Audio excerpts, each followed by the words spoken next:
I am very happy also to welcome Hans König, who is the head of commission projects at Aurora Technology, which has been founded by University of Oxford professors and economists who saw the need for a deeper focus on quality analysis. And Aurora is also very, very committed to hydrogen. And we are extremely pleased to have you, Hans, here on board. Last but not least, André Lösekrug-Pietri, he's the founding director of the YEDI Foundation. This is a European disruptive initiative that proposed the foundation of an agency for disruptive innovation in order to bring back Europe on par in the development of emerging technologies with the US and with China. And if you allow me, I would start basically with Anne, because Anne has a very, very clear view, working also with American spirit, but being a European and being very much focused on how to make Europe competitive again. So can the EU be a global leader in clean hydrogen, Anne? How quickly can we roll out this promising technology? And these are the questions that all of you are aware of, and I will ask them, all of you. How does hydrogen support the European Green Deal? How can hydrogen support recovery, growth, and jobs in Europe? Is renewable hydrogen cost competitive? And how will the strategy support investments in the hydrogen economy? What EU financial instruments can be used for investing in hydrogen? What kind of hydrogen will the EU strategy support? So on lots of questions. I know that you are deeply involved in all this. Please give us an overview out of your perspective and take your time for your initial statement. Excellent. Thank you so much, Jorgo, and a great pleasure to be with you this evening. So I need to say up front, yes, I do believe that Europe can be a global leader in clean hydrogen technologies. I've been in this job for a little over a year. And when I began, I mean, I really got a very clear mandate to be working on green hydrogen. I have to say, I only work on green hydrogen, but very glad to be part of this broader discussion this evening. So people are looking to Europe, including from the United States. Already this year, I think it's important to note, more than $100 million, we work in dollars, but more than $100 million have been invested in the EU in hydrogen. What I hear from our analysts is that by all accounts, 2021 will be a record year for hydrogen investment in the EU. So, and it would appear to me that this figure does reflect what I think are very strong sort of policy signals that we are getting now, that hydrogen is a very strong priority in Europe. However, to put the figure a little bit into comparison, I looked up in 2019 the figures for the United States. So a single company in the United States, Nikola Motor, received $250 million investment in 2019. So yes, we're very happy with the 100 million. It's only February after all, you know, but my point is we need to keep an eye on these figures because investment tells us a lot where the action is. So that's not to say that we cannot succeed, but I do want to offer perhaps some benchmarks this evening on how we might measure success. And so for me, this will take mostly the form of questions.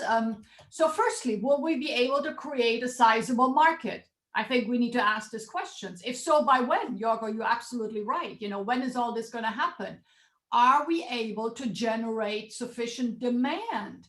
It appears to me that a lot of, you know, too many of the initial initiatives have been more, let's say, on the supply side. It's been a lot of announcement about production targets, the money that would be spent, or let's say a lot of announcements about new or adapted legislation.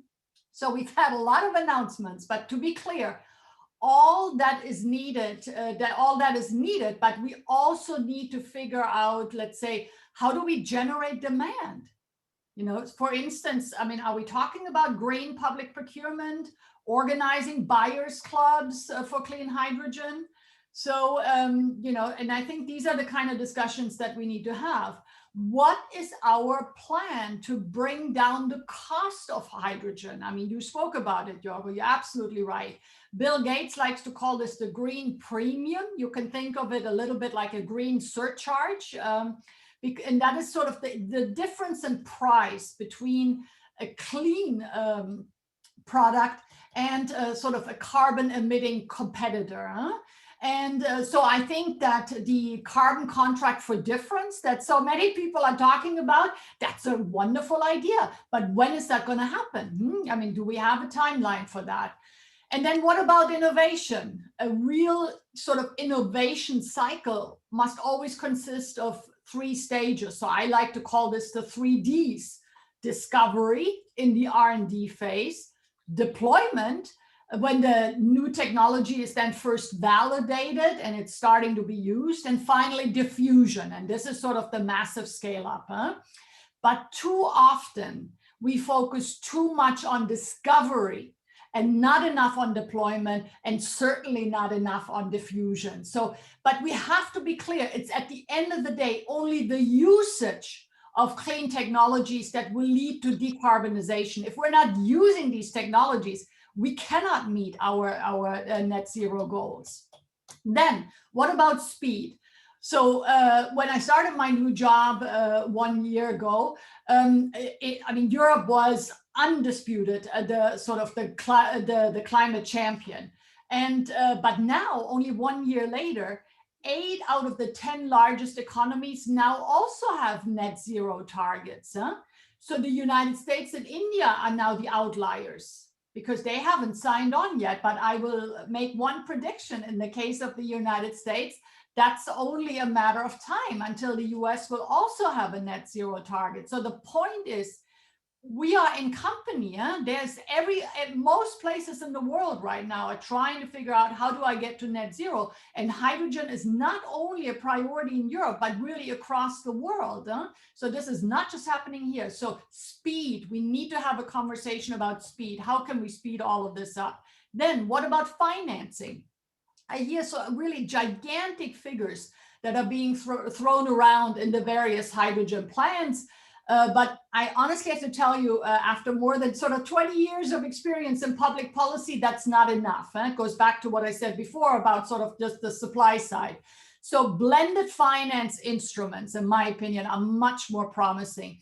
Firstly, because obviously it generates more money, but secondly, also because I believe that the private sector overall is much closer to the market, much closer to innovation, much closer to customers.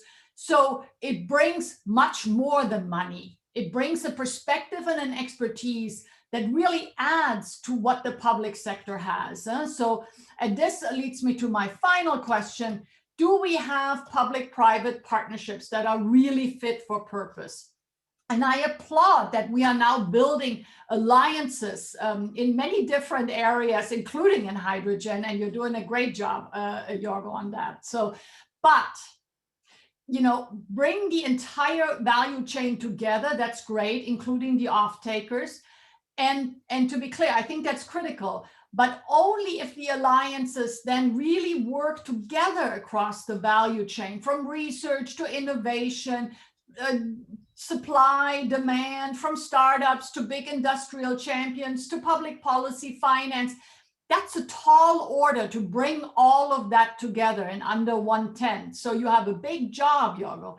And but to me, at the end of the day, these alliances need to produce actionable world-leading projects and companies. That's the real test. Huh?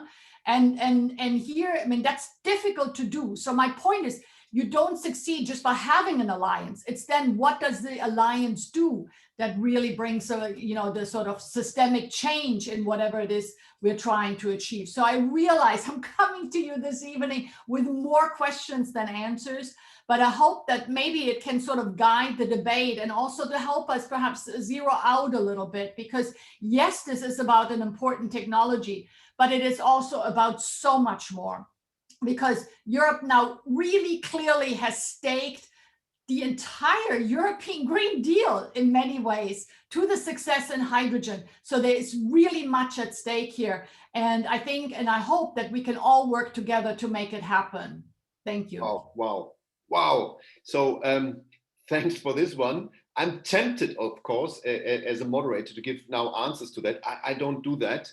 But I want to say to Bertrand, because Bertrand from McPhee is a connoisseur of what we are doing there.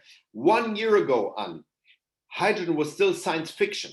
When we presented the 2 times 40 gigawatt electrolyzer plan, so 2 times 40 gigawatt ramp up, it was Bertrand who backed me. But there were some electrolyzer companies who say, no, don't go this ambitious, don't do that.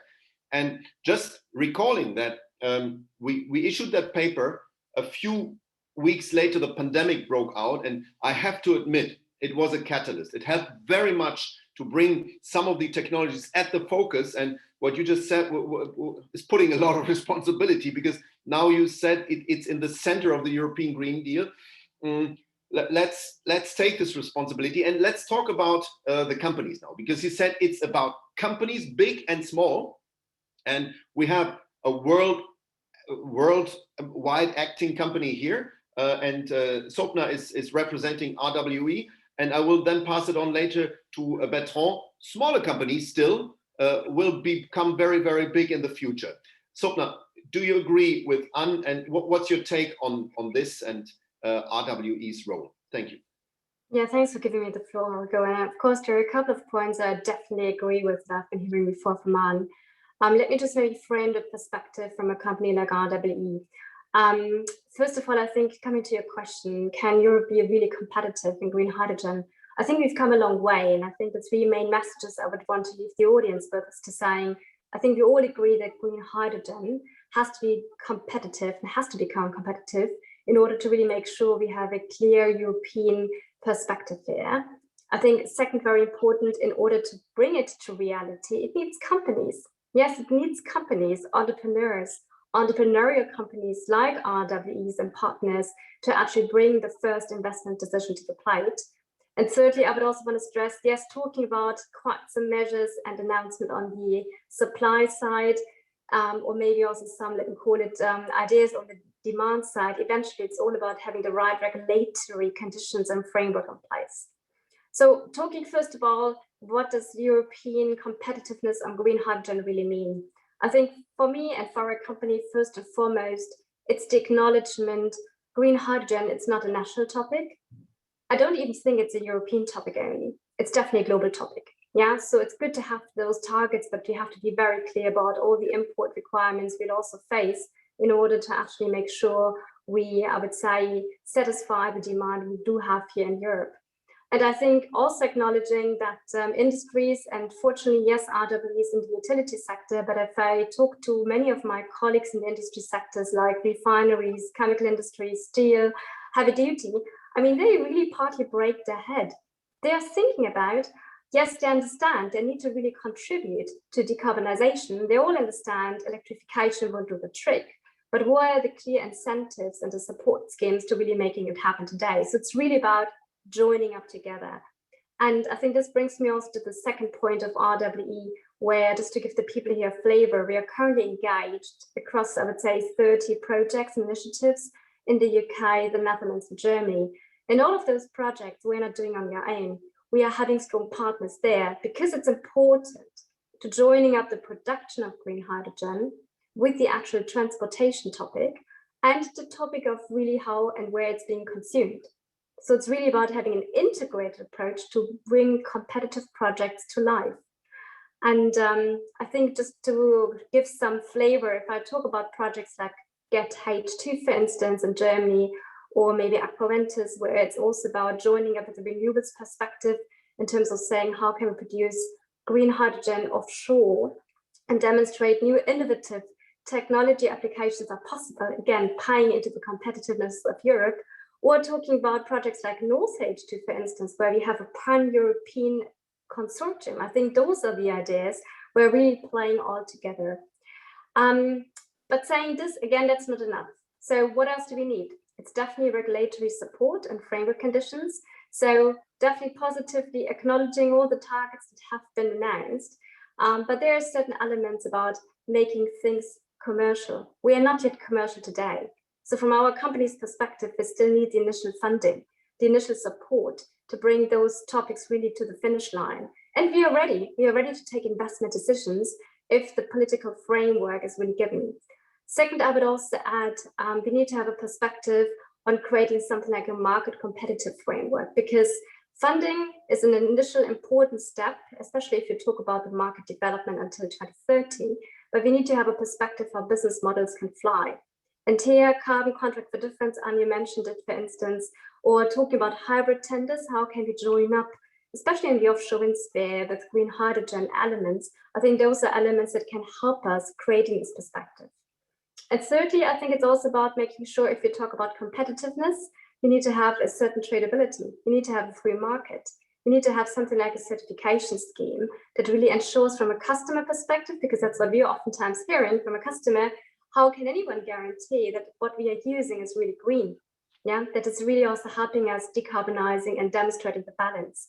So I think that's all joining up together, Horsho, coming back to your question. So indeed, it's about making sure we really consider this being a European topic. We also make sure we have entrepreneurialism in companies like RWE contributing to it.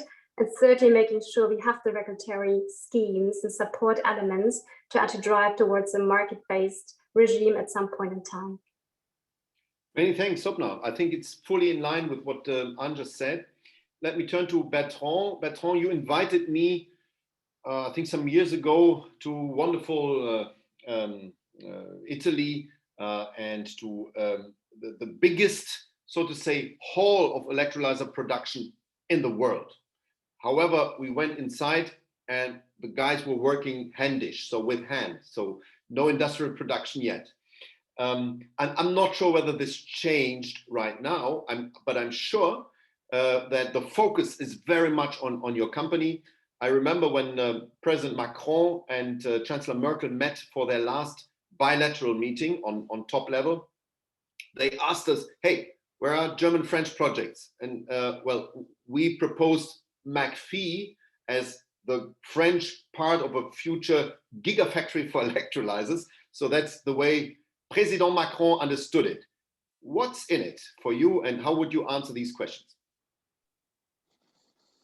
Well, thank you for raising this point.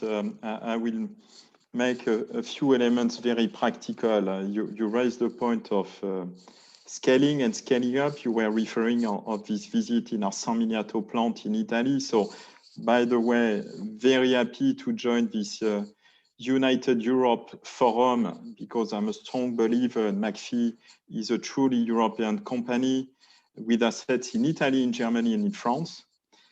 So it's true what you see on the screen on the back of my shoulders are true electrolyzer. By the way, at the German border, I have one stack in Germany and one stack in France. Now, more seriously, it's on the Rhine River, operated by Energiedienst on the hydropower plant of Vilaines, close to Basel. So it's a truly green hydrogen produced in 3 years there with alkaline electrolyzer. And you're absolutely true, Jorgo, these electrolyzer back 3 years ago were homemade, top quality, but homemade, so manually. Now, what is the key change? I think, and I really liked what Anne mentioned, what makes us inspired and motivated the morning is to be a leader, but when I say it's not McPhy, it's the electrolyzer company in Europe, and to stay leader tomorrow, which means 2030. So indeed, we are working on the scale-up plan to automatize the line in San Miniato and to provide what we call gigafactory within the IPCEI program. Now, why do we do that? I don't want to have a factory that will be beautiful facilities, but empty. So we come to the point raised by Anne, usage and competitiveness. First of all, there are more and more very interesting usage. I welcome the initiative brought by RWE and of course mentioned by Swapna get H2Lingen and others, which are mass scale usage coming in Germany. We have more and more companies working in consortium also in Spain, like the HyDeal initiative, more than 30 companies to develop usage case with solar, which means competitiveness. Green electricity is competitive and is becoming more and more competitive, and electrolyzer is a key enabler to make the green hydrogen competitive as well. And we just saw on the newspaper this Monday that Liberty Steel, a UK company with Sanjeev Gupta, Indian shareholder and CEO, made a consortium with a German company, Saarstahl, to make the biggest DRI plant in the world, 2 million tons of DRI that will be developed in Dunkirk for green steel. Now, if I come to my company, key success factor to make it. First, ramp up, because the volumes are there. I think there was a communication of Hydrogen Council 2 weeks ago. They claimed that 85% of projects for green hydrogen are today, guess where? In Europe.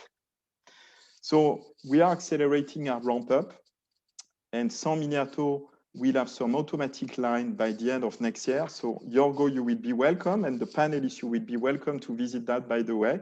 I'm sure we will be able to travel by the end of the year. Let's be optimistic. And we will go up to 300 megawatt per year. And within the IPCEI initiative, our target is to have a gigafactory plant producing additional 1 gigawatt electrolyzer per year. And we want to reach the parity with SMR, so the traditional fossil solution, before 2029. So I would like to say to Anne and to Sopna and to Aurora, yes, don't be afraid, build project together, integrated value chain, upstream, downstream, and midstream. The technology is organizing itself to be competitive and to have the capacity to deliver, because we need to not to make a delusion. You have expectations, so we have to be competitive and to respect the time to market. I hope I answered in a nutshell on this key success factor, Jorgo. No, thank you, Bertrand. You just mentioned Liberty Steel. I have to say Liberty Steel was very important. We knew about them. I was not informed about the announcement, although I'm from the region of Saarland, and Saarstahl is one of the partners. And by the way, the CEO of Saarstahl was at the meeting with Merkel Macron also. He's not a CEO there anymore. But what I want to say is we definitely worked on that idea. And it's fantastic to see 1 gigawatt for this steel plant in Dunkirk, which is in France. But they will deliver, so to say, the DRI steel to the sponge to Saarstahl, to Saarland, and it will then process and become steel. Correct. I think it's one. There are so many, but it's one of the key examples. This one is on steel of integrated partner in value chain, from a low carbon electricity to DRI, and cooperation between France, UK, and Germany together. So you see, it's good that we have this opportunity of conference, because you discover new things, and there are projects like that in the coming 4 to 5 years. Chemicals, refinery, of course, ammonia as well are coming to this scale, and we see that in a lot of countries. Absolutely. And guess what? I had a meeting with Liberty Steel, and they said they want to become, as a steel company, and they produce 60% in Europe, carbon neutral as of 2030. That's unheard of. That's really, really a big announcement. And they don't do announcement, they said, without knowing that they will do it. So, Anne, this is a possible client for you.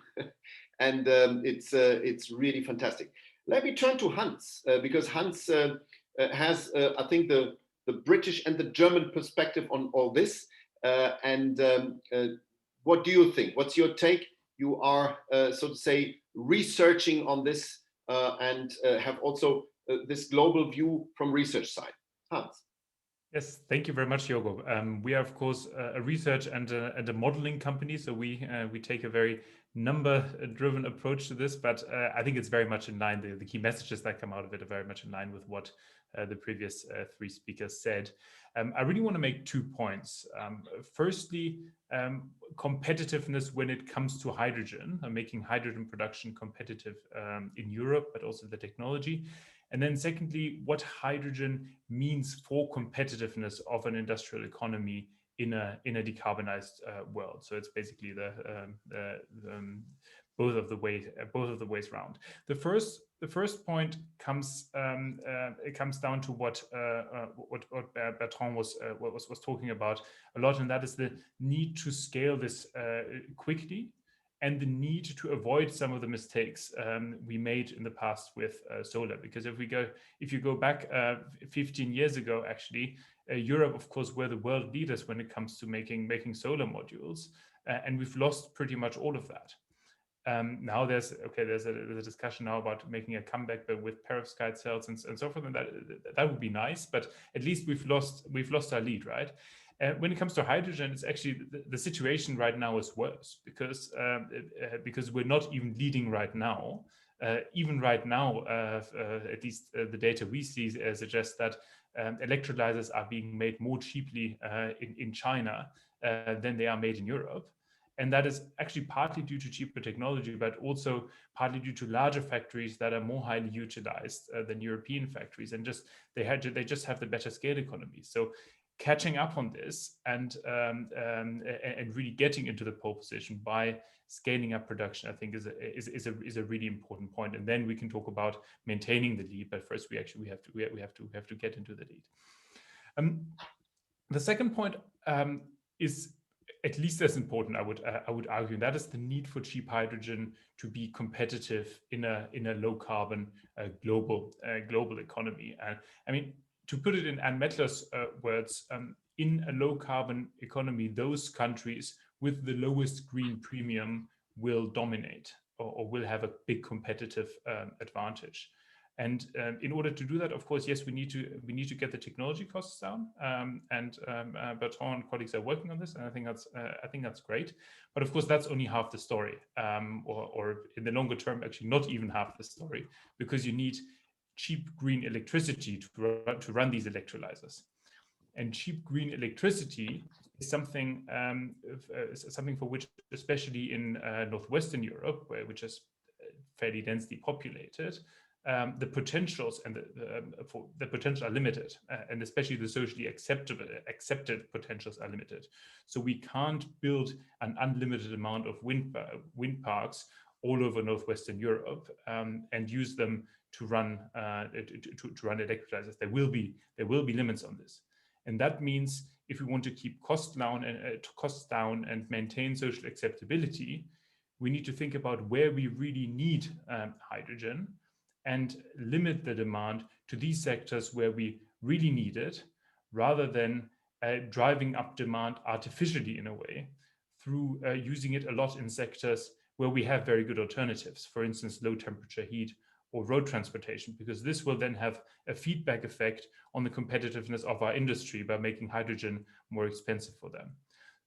And I think it feels like a very long-term discussion or debate to be having, kind of 20 to 20, 30, 40, 50, but we need to be making these commitments and decisions now because the investment decisions are being taken. So over the next couple of years, the steel mills in Europe will have to be reinvested, and they won't be reinvested if the operators don't have a credible vision or don't get a credible commitment from policymakers that there will be affordable green hydrogen available. So I think it's very important to create this framework for the longer term now, to not either contribute to deindustrialization or to allow investments that will then be stranded 2040, 2050 when we're talking about a very low carbon economy. Many thanks, Hans. I think very clear. Hydrogen for competitiveness and competitiveness through hydrogen. Absolutely clear. I'm looking forward now to listen to André, because you are the co-founder of Yeli, and Yeli represents both Europe's civil society and its deep tech ecosystem. And you already unite 3,500 leaders from technology corporations, startups, venture capitalists, universities.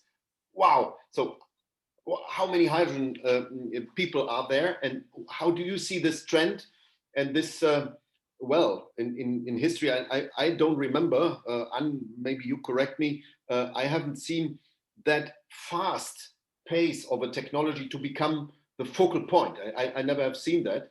Maybe biofuels, but that's also a bad example. It went up and went down, and we don't want to have this destiny. We don't think we have it, but André, I'm curious to listen to you now. So thank you very much, Jorgo, and great to be on this illustrious panel, and great to see you again, Anne, in particular. Yeah, I mean, what we're trying to do is build the European version of DARPA. Anne mentioned before about Nikola, and I would say this is the exact example that money is not everything. Nikola, 200 million, but what a failure for now. So I think we in Europe are too often driven by the fact it's a tautology. More money is always better than less. But actually, we think that today the key is the methodology, is the speed, the focus, and also managing the expectation. And I can't buy in enough to what Hans just said. So it is an opportunity, obviously, because number one, unlike batteries, funnily, this word has not been mentioned yet, we don't, everybody comes a little bit from the same stage. There is not a big, electronic industry in Asia that had a kind of a first mover advantage in the battery field. That is still today the case.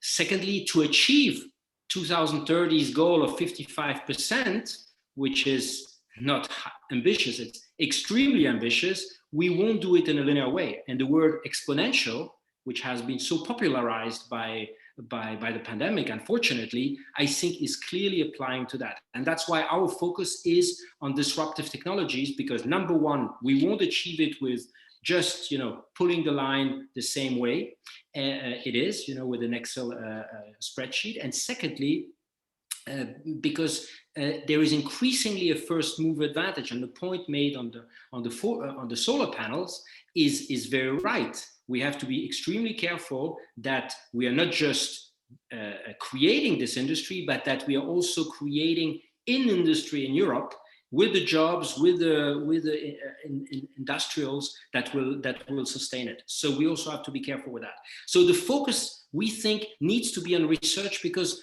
on that one, I would disagree a little bit with what has been said. It's not anymore discovery research.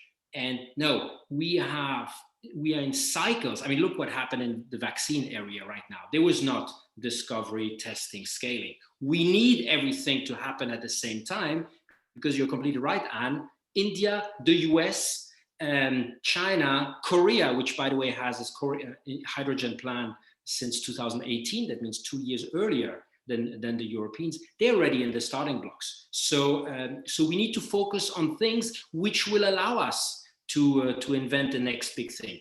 And we need to think much more about these hard to abate industries. Can we do iron reduction directly with hydrogen and not use the traditional coke methodology? That would be a game changer. That would bring back the steel industry.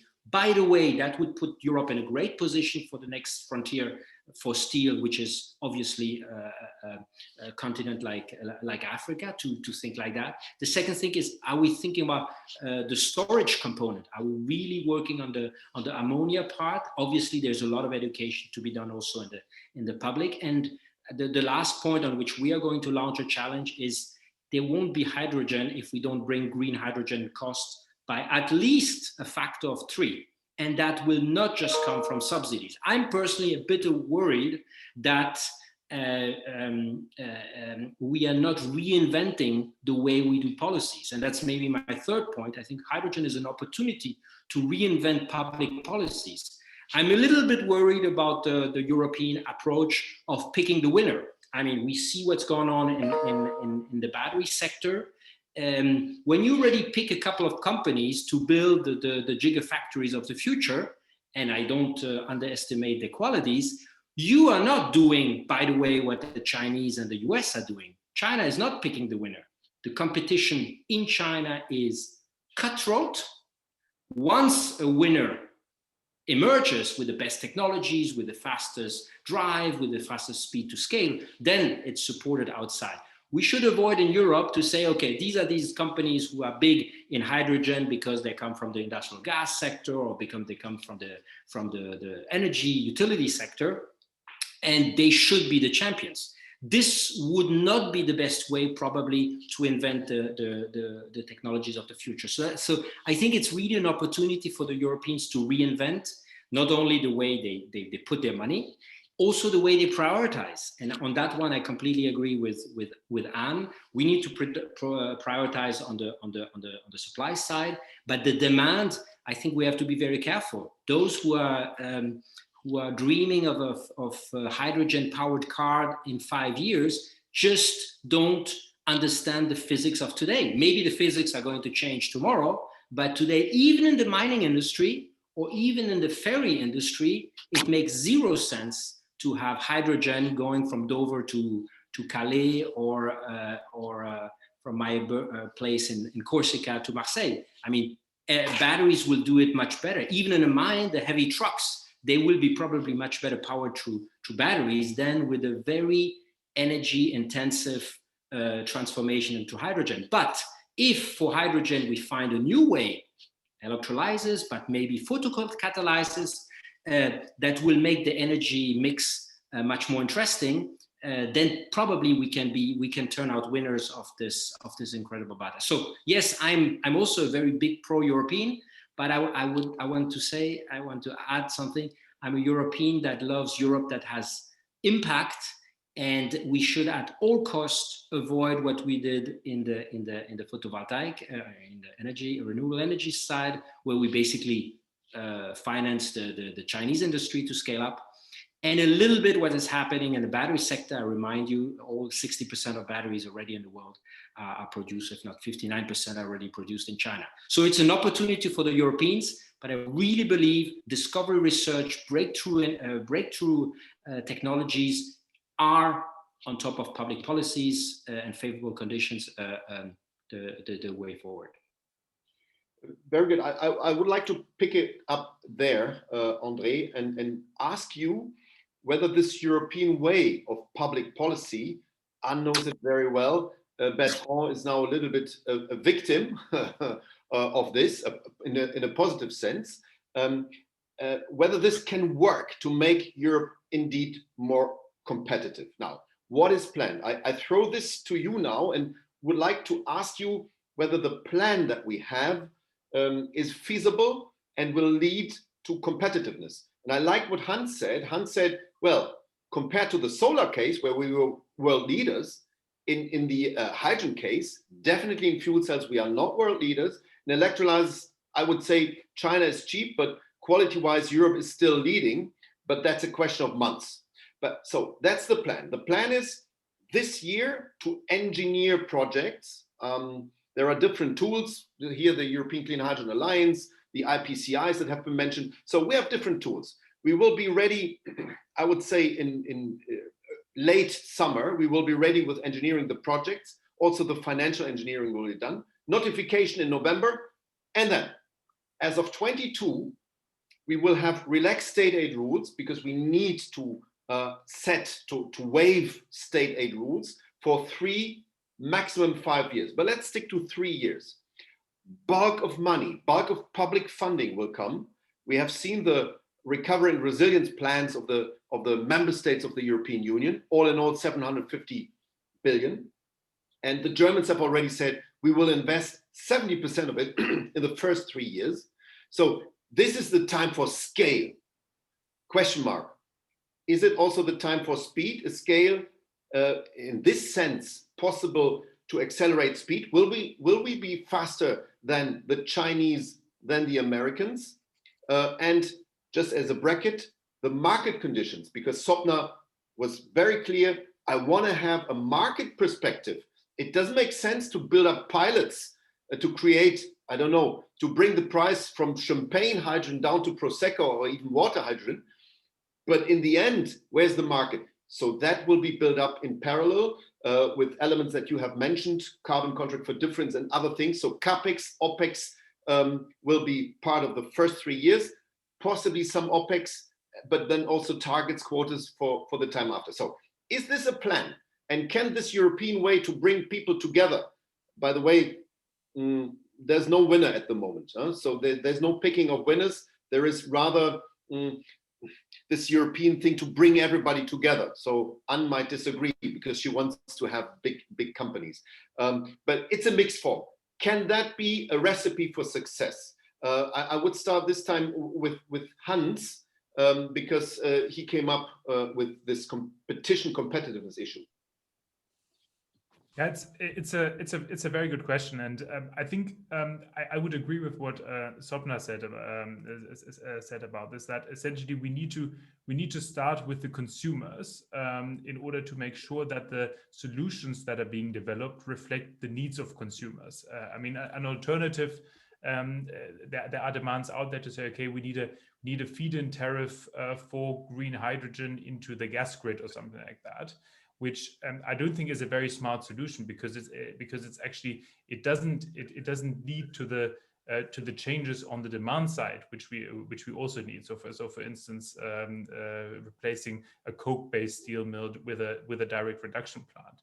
So we need to think about, okay, we need to create demand and supply in step, and so starting off with the carbon contracts for difference, and ultimately, of course, also higher carbon pricing, which will potentially also finance these investments without CCFDs in the longer term, is, I think, the right way to think about it, rather than kind of like feeding it and blending it with something which is of lower value, i.e. natural gas, which we have in the gas grid. So I would support what Sopna said here. Well, just to add one element, we have a plan which is a 430 billion euro plan, which entails also demand. So we try to match the renewable production of hydrogen, mainly renewable, with a demand, a possible demand.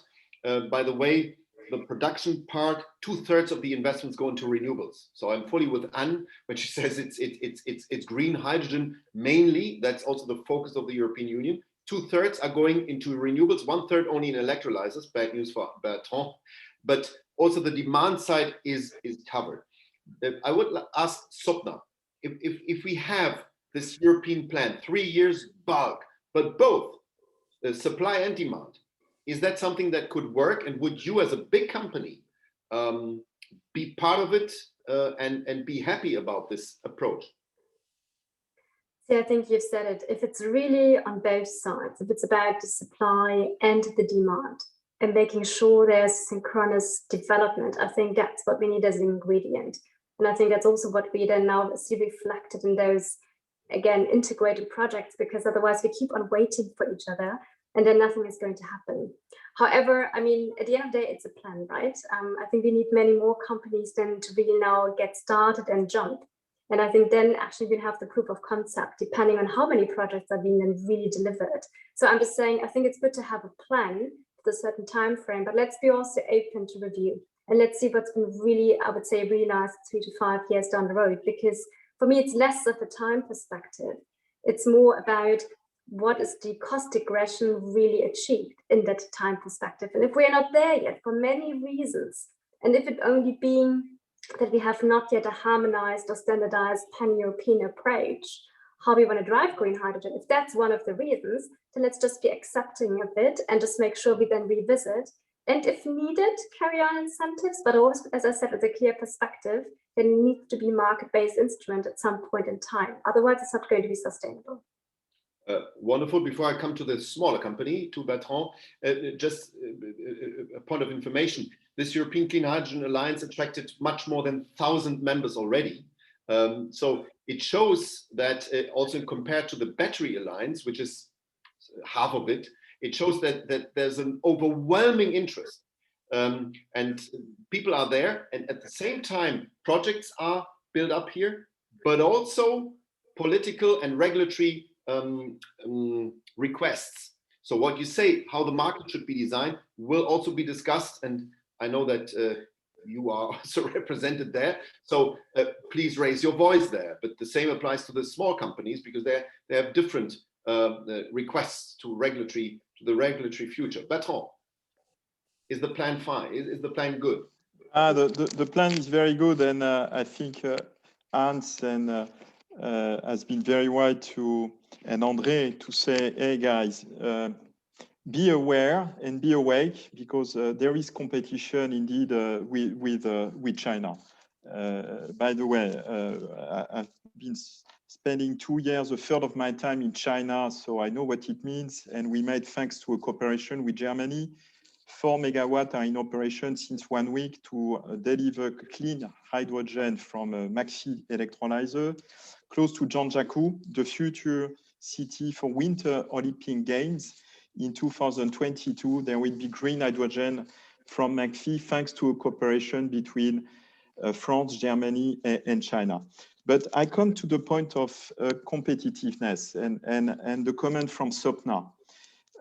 Lessons learned from PV. Yes, we need from solar to synchronize supply and demand and go for reserve capacity so that we materialize the value chain and we don't wait for each other. I think for me, it's a key point. And I believe what is done with your initiative, Yorgo, 40 gigawatt electrolyzer 2 years ago, and now the Clean Hydrogen Alliance, the goal is to synchronize supply and demand. And we are doing it.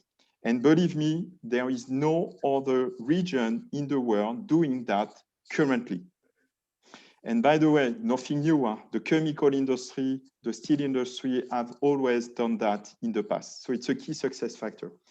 A second lesson learned for me, raised by André, is the battery.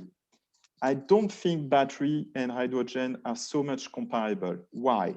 Battery is some kind of a commodity. When you go to a project like nuclear storage to Lingen for 200 megawatts in a refinery or a chemical plant, you are speaking about deliver a plant, a hydrogen machine, a hydrogen plant with performance guarantee for 10 years or 20 years, because 75% of the TCO will be linked to the OPEX. So you may have competitive electricity from RWE, and they are working on it. But at the end, it's not only a question of CapEx, deliver, maintain availability, performance guarantee over time. And believe me, currently, I think the European companies, the old players that I'm discussing with, not only in McPhy, we are focusing on performance guarantee. And the third is money. McPhy, we are a mid-sized company, but we raised 180 million euros, and plus public partnership, we are scaling up, and financial investors are following this trend so that we have access to the market to make the project happen and to finance the plants. So I fully agree. We need to be very careful. We have assets in our hand. Lessons learned are there. Let's make it and implement the plan that we have. Should work. I would kick the ball to André this time and have Anne last. What do you think about this plan? This typical European, but this time successful plan? No, I think it's a great plan, because we didn't wake up because the other woke up. I mean, we were, Anne mentioned that, pretty early in the game. Now the key is not just to be happy about having a plan, but implement it. And to come back on the very important point raised by Sopna, we are absolutely convinced, and again, Jedi is focusing on that we will only make demand existing if you solve some of the most fundamental things. You will not use hydrogen, green hydrogen, if it's still 3 times more expensive. So there will be technology breakthroughs needed. You will not follow the lead with China. I mean, look what's going on in the semiconductor industry currently. If we are still using platinum in our proton exchange membranes and these rare metals, because we will have a competition on some of these rare elements.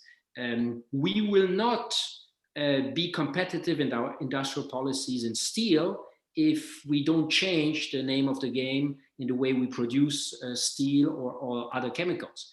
I fully agree with the fact that on top of that, you need to have the reliability, which will create barriers of entry. But you will create, and you will not have hydrogen-powered car if currently the cost of storage, it really varies of a fuel cell, probably double than an equivalent battery from a volume point of view.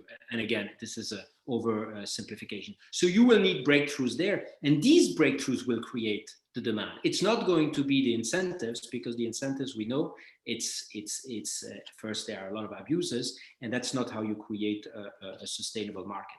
But if you change the name of the game here, suddenly you can create the demand, and the sustainable demand. And tomorrow, like we love to have European values embedded in digital or we will hopefully sell steel that has the same cost, but which will be green, and that is an incredible commercial advantage. But if it's more expensive, I must say I don't believe in the fact that mass market will be driven by the green premium that was mentioned before. I mean, a certain level of early adopters are ready to pay for it, but if you want to be mass market, you will need to make it cost competitive. Unfortunately, I don't think we will be able to follow the pure scaling that the Chinese. They just have a massively integrated market, and that's maybe also what the Commission maybe should add to their plan, is really move forward on the single energy market, which it's still there are still some steps to be achieved. Many thanks, André. We have another 5 minutes. I would like to have a final round before we come to Anne, of course. Would you do me the favor and have a look at the F&A, please? Because there's a question for Bertrand, there's a question for Hans, and you might integrate this answer in your answer. Anne, André just said there needs to be production, but there needs also to be this demand, and you mentioned that yourself. And the Europeans have and will have a huge demand. If you look at the petrochemical industry already, the fertilizer industry, the chemical industry, BASF is a consumption of 2% of the global hydrogen demand today. Is BASF just one company? So if you put this together plus steel, you have huge demand. That's the low-hanging fruit. Now, do you think that with this plan that we just discussed, the Europeans can be at least world leaders in mastering the complexity of future hydrogen technology, of future hydrogen markets? Because you need the right interfaces. You need to make the whole system efficient, not just one technology, and hydrogen might help others to become more efficient. Do you think the Europeans can master this compared to other geographies much faster with this plan? What's your take? I surely hope so. Let's put it this way. I mean, as you know, I have a long background in digital tech, and that has never been terribly successful in Europe. What's different here is the Europeans get this. It plays to our strength, and we want it. And that is a very good starting point. Huh?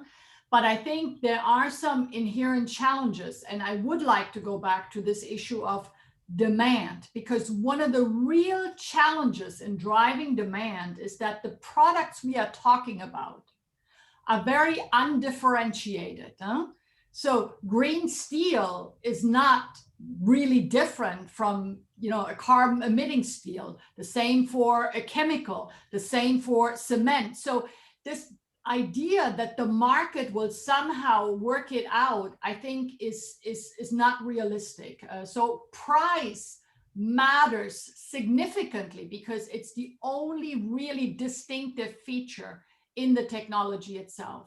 That's why we really have to think about demand, about creating these markets. And I still think that the innovation cycle, it is a fact that clean tech innovation takes a long time. It just does. wind, solar, offshore wind. I mean, all of that has taken well over 25 years, which is why I'm saying we need to focus on speed. But there are still these distinctive features. And I would actually, Andre, coming back to your point, I would use the vaccines as a good example of how this can totally go wrong, because we only focused on the discovery. No one really thought about the deployment or diffusion, which is why these vaccines were developed in Europe, but we don't have them because no one thought we need to create, we need to build these factories. We need the production capacity because there's going to be massive demand. So we really do need to think like this. This is innovation that takes a long time. And speed, I'm sorry to say, is not Europe's strength. I mean, we are very careful. We are very sort of considerate. So we need to really have sort of a systemic change in how we do everything, including public policy. It's a tall order. Everyone is very well intentioned. Everyone wants this to happen. And this is of crucial technology. I mean, as I said in the beginning, this is of crucial importance, not only for the technology itself, but because the European Green Deal is now, this is the project, and because hydrogen features so prominently here, it has to be a success. And I just want to say I'm very committed to it. And I still do believe we have every chance in being a leader here. Very good. So I have already my 3 S's for the final statement: scale, speed, success. And I liked, Andre, your point of being exponential. I think that was because we reached the end of the 1 hour. That was brilliant to hear you all. Is there something you want to kick into the debate now to answer questions? I can run through the questions and answer really in 10 seconds. But if somebody wants to answer, please feel free. This is the time. Because otherwise, I would like to say hydrogen, that's the question of Alejandro, will replace, first of all, gray hydrogen. So green and decarbonized hydrogen will replace gray, but also oil, gas, and of course, coal. It's possible that's a replace strategy. Bertrand can ask maybe in written when he will have a price of 1.5 to 2 euro per kilo. Then there's the question from Max about the grid. There is the discussion about a dedicated hydrogen grid backbone, so to say, repurposing existing pipelines. It happens already in the Netherlands and in some parts of Germany. And most of the European countries contribute. The EU Commission has just presented 10E regulation, which focuses exactly on that. And there was a question on liquefied hydrogen. This is nice, but it's difficult to master because you need to keep it very cool, minus 252 degrees. So you cannot just use pipelines for that. And there are many forms of carrying hydrogen that make it even cheaper than liquid. But liquid will be one of the technologies, by the way, where we are leading. If there is nothing else, if somebody of you wants to say something, please raise your hand. Otherwise, I would say, Bertrand, please, the answer on the price. Yeah, no, for sure, and that it shows that the conference and the debate is very, very interesting. We should organize a second session, I believe, to leverage on the comment of Andre on competitiveness. Yeah, you're absolutely right, and I think one of the lessons also that we have is we need to think in the China's way of competitiveness. You know that because you are expert. The Chinese chose the alkaline technology because you can make it affordable. In McPhy, we made the same choice, make alkaline a compromise with PEM, with high efficient electrode and flexible power unit. So you have the best of the two worlds without noble metals, because you're absolutely right. You can have a beautiful value chain, but if you depend on the noble metal, which is a bottleneck and high price, then you disappear. So we need to work on that and to comment on competitiveness. We have also to recognize that you cannot be at the maturity of oil and gas in 2 or 3 years. We need to accept that it will be a progressive competitiveness. But we are able now with our plan, and a company like McPhee built the plan to get rid of fundings by 2029, so that we are flying at €2 or 1.5 euro per kilo according to price of electricity, and we are at the parity with oil and gas. This is the reason why our engineers wake up every day. We think on the competitiveness against oil and gas. That's what the comment I wanted to bring as a positive message. We work on it. And that's the so-called replace strategy. So replace oil, replace gas, replace fossil. And this is possible. So speed, scale gives success. Systemic, hydrogen has become systemic, and let's work that this time we don't fail. We don't duplicate the mistakes we did in solar as Europeans we did in digital. Thanks very much. That was very, very enlightening, very interesting to listen to you, to discuss with you. We will carry your ideas. I noted down a lot of things. And thanks to United Europe, our partner here, in trying to improve European competitiveness. Thank you very much. Have a great evening. Bye-bye. Thank you. Thank you. Thank you very much. Thank you. It was a Thank pleasure. you all.